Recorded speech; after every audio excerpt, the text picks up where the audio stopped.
दोस्तों, मैं विक्रम प्रसाद बलियावाला अमेरिका से बोल रहा हूँ। इस वीडियो में हम ये दिखाए हैं कि गोल्ड स्मिथ्स, सोनार या सुनार, स्वर्णकार, ये लोग कौन हैं। मैं इसलिए इसके बारे में काफ़ी रिसर्च किया हूँ क्योंकि मैं भी एक गोल्ड स्मिथ परिवार से आता हूँ।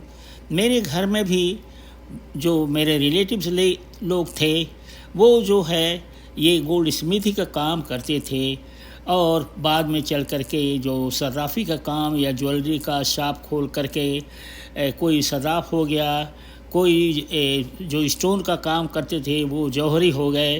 तो इस तरह से काफ़ी ट्रांसफॉर्मेशन हुआ है। तो ये जो गोल्ड स्मिथ लोग हैं ये कोई नए ग्रुप नहीं है।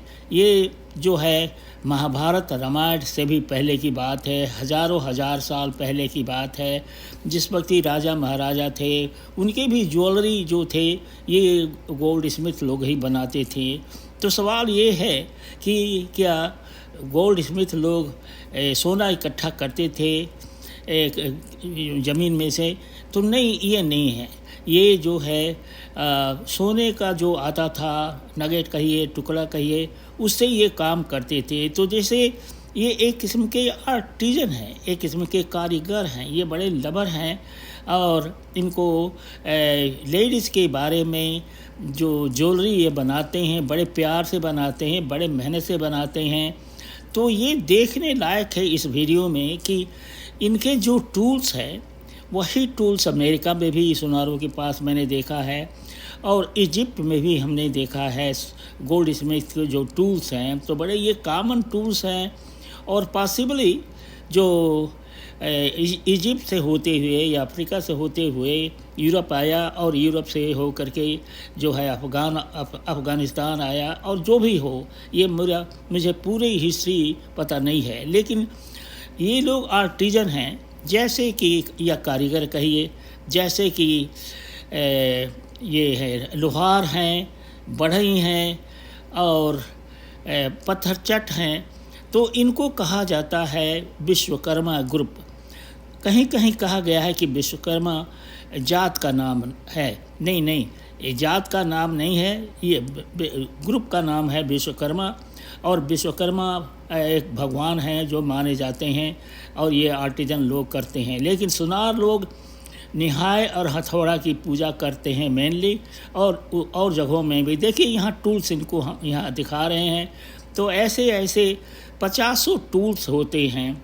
सोना बेलने का भी मशीन होता है इनके पास। देखिए ये अलमारी होती है जिसमें ये सोने का सामान रखते हैं। फिर तौलने का एक वेइंग मशीन होता है, ये देखिए ये वाला वेइंग मशीन है। तो ऐसे सैकड़ों औजार होते हैं। और जो लोहार लोग हैं बेचने वाले, ये जितने टूल्स हैं वो बेचते भी हैं। वही नहीं, जो सोना जिसमें ये लोग गलाते हैं वो अलग होता है, एक किस्म का जो कंटेनर बहुत ही स्पेशल होता है, जो कि बहुत ही स्पेशल हाई हीट में भी वो रेजिस्ट करता है और गोला सोना उसमें गल जाता है। ये जो आप देख रहे हैं एक चौकोर शीट जो देख रहे हैं, ये जो हीट रेजिस्टेंट होता है और इसी पर रख करके वो सोनार लोग जो हैं छोटे छोटे सोने के जो पार्ट्स होते हैं स्टार्ट करते हैं एक तरफ से और फिर जोड़ते चले जाते हैं। तो ये भी एक किस्म का उनका औजार समझिए, जिस पर रख करके ये सोने का जोड़ करते हैं और स्टार्ट करते हैं एक छोटी जगह से।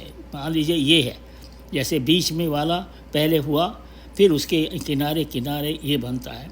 तो चांदी का भी काम मेरे मामा जी करते थे। और जो कड़ा बनाने का काम करते थे बांसडीह में, तो वहाँ भी हम देखे थे कि कैसे काम होता था।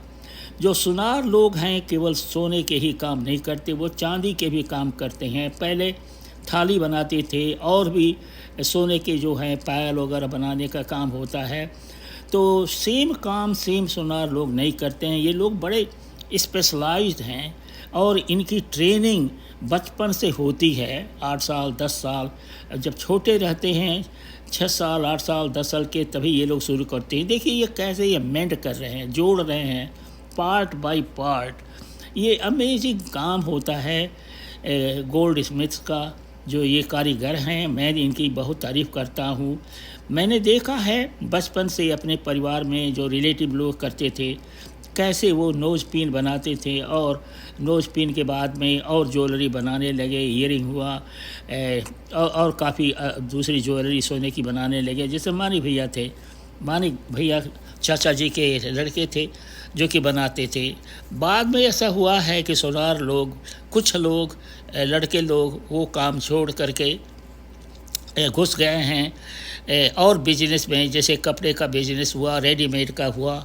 तो ये देखिए लेफ्ट में जो बच्चा बैठा है वो ट्रेनिंग है और वो ट्रेनिंग लेता है और कई साल लगते हैं, 6 साल से 8 साल तक लगता है एक ट्रेनिंग लेने में, और उसके बाद में तब जा कर के वो काम कर सकता है, अपना खुद का काम। तो मैं यही कहूँगा कि आप इसे समझिए, प्लीज़ सब्सक्राइब करें, शेयर करें। नमस्कार।